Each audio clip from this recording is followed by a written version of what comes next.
جس نے رسول صلی اللہ علیہ وسلم کی اطاعت کی حقیقت میں اس نے اللہ تعالیٰ کی اطاعت کی۔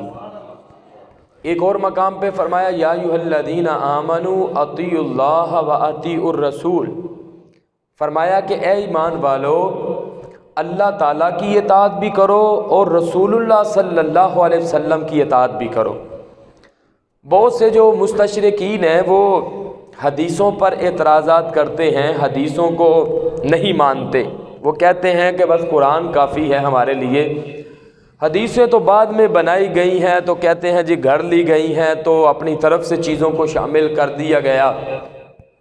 ہم ان سے یہ پوچھتے ہیں کہ اگر تم یہ کہو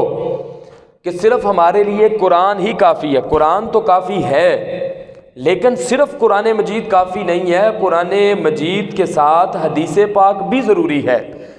قرآن مجید جو ہے وہ لفظ ہے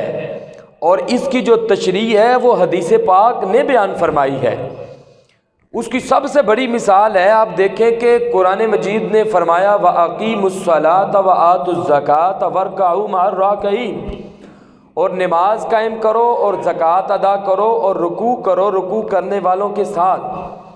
اب قرآن نے کہا نماز ادا کرو، تو نماز کیسے ہم نے پڑھنی ہے،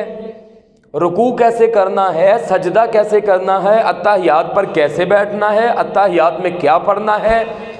فجر کی کتنی رکعتیں ہیں، ظہر کی رکعتیں، عصر کی، مغرب کی، عشاء کی رکعتیں، آپ ایمان سے بتائیں کہ یہ قرآن میں ہے؟ قرآن میں تو نہیں ہے۔ قرآن نے تو کہا نماز قائم کرو، نماز پڑھو، اب پڑھنی کس طرح ہے اس کے لیے ہمیں اللہ کے رسول صلی اللہ علیہ وسلم کا طریقہ دیکھنا پڑے گا۔ آپ نے ارشاد فرمایا صلو کما رأیتمونی اصلی، نماز اس طرح پڑھو جس طرح مجھے پڑھتا ہوا دیکھتے ہو۔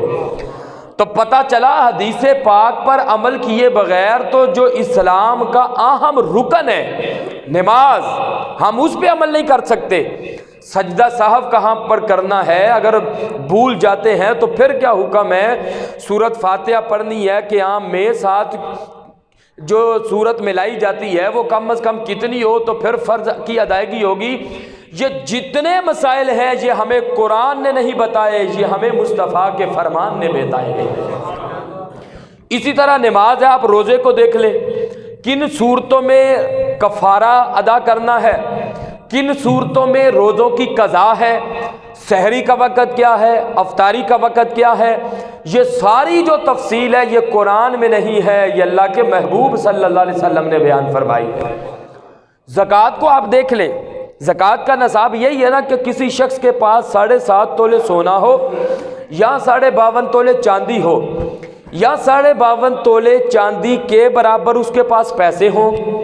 یا جتنے پیسوں کی 52.5 تولے چاندی آتی ہے اتنے پیسوں کے برابر اس کے پاس مال تجارت ہو جو اس نے بیچنے کی نیت سے رکھا ہے، تو ایسا مال اگر ان میں سے کوئی ایک ہو یا سارے تھوڑے تھوڑے مل کر تو اتنی قیمت ہو جائے کہ آپ 52.5 تولے چاندی اس سے خرید سکتے ہیں، اور پورا سال اس مال پر گزر جائے تو 100 میں سے 2.5 روپے کے حساب سے زکوٰۃ ادا کرنی ہے۔ یہ قرآن نے نہیں بتایا، یہ ہمیں مصطفیٰ کے فرمان نے بیان فرمایا۔ محبت سے بولے نا سبحان اللہ۔ تو قرآن نے تو کہہ دیا زکوٰۃ دو، 100 میں سے 2.5 روپے پورے قرآن سے مجھے کوئی ثابت کر کے دکھا دے، باقی جو نصاب ہے سونے چاندی کا، پیسوں کا، مال تجارت کا، قرآن میں ذکر نہیں ہے۔ پتہ چلا قرآن اللہ کا کلام ہے، بالکل برحق ہے، سچا کلام ہے، کتاب ہدایت ہے، پر قرآن کو سمجھنے کے لیے اللہ کے محبوب صلی اللہ علیہ وسلم کی ذات بابرکات کا سہارا لینا ضروری ہے۔ اسی طرح آپ دیکھ لیں، حج کو دیکھ لیں، حج قرآن مجید نے کہا وَلِلَّهِ عَلَى النَّاسِ حِجُّ الْبَيْتِ مَنِ اسْتَطَاعَ إِلَيْهِ سَبِيلًا، جو وہاں کے رستے کی قدرت رکھتا ہے، اس کے پاس گھر کے جو اخراجات ہیں اس کے علاوہ اتنے پیسے ہیں وہ حج کر سکتا ہے، تو اس پر فرض ہے۔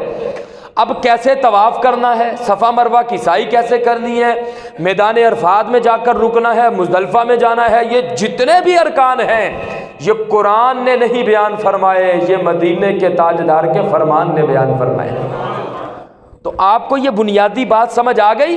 کہ اللہ کے محبوب صلی اللہ علیہ وسلم کی اطاعت اور فرما برداری کیے بغیر نہ کوئی نماز پڑھ سکتا ہے، نہ کوئی زکوٰۃ اچھے طریقے سے دے سکتا ہے، نہ حج کر سکتا ہے، نہ روزہ رکھ سکتا ہے۔ قرآن نے اجمالاً حکم فرما دیا ہے، اور اس کی تفصیل کے لیے اللہ کے محبوب صلی اللہ علیہ وسلم نے احادیث مبارکہ میں وضاحت فرما دی ہے۔